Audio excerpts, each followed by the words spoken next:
नमस्कार. आज आपण एक पारंपरिक चविष्ट आणि आरोग्यदायी अशी भोपळ्याची भाजी करणार आहोत. इथे मी लसूण, मिरची आणि कढीपत्ता घेतलाय. इथे मी लाल भोपळा घेतलाय अर्धा किलो. तो चांगला बारीक कापलाय आणि त्याचे सालही काढून घेतलेत. कढई तापली होती, मी त्यात अंदाजानुसार तेल टाकून घेतलं आणि मग त्यामध्ये कढीपत्ता, लसूण, जिरं, हळद याची फोडणी दिली आणि फोडणी चांगली रंग बदलत तोपर्यंत होऊ द्या. त्यात थोडासा गरम मसाला पण टाका.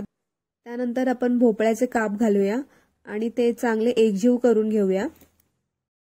काही लोक या भाजीमध्ये गूळ किंवा साखर पण टाकतात, पण त्यामुळे काय होतं की भाजी आहे ना अजून गोड लागते. ऑलरेडी भोपळा थोडा गोडसरच असतो. 1-2 मिनिटात तिला सारखी सारखी परतवतच राहा, कारण की कधी कधी तो ना खाली चिपकतो कढईला.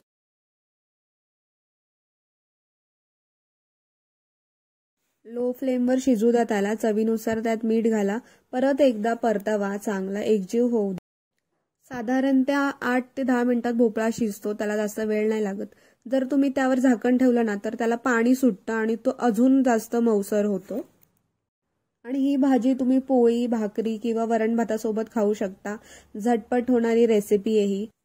तर तयार आहे आपली घरगुती आणि चविष्ट अशी भोपळ्याची भाजी. तुम्ही पण नक्की ट्राय करून बघा.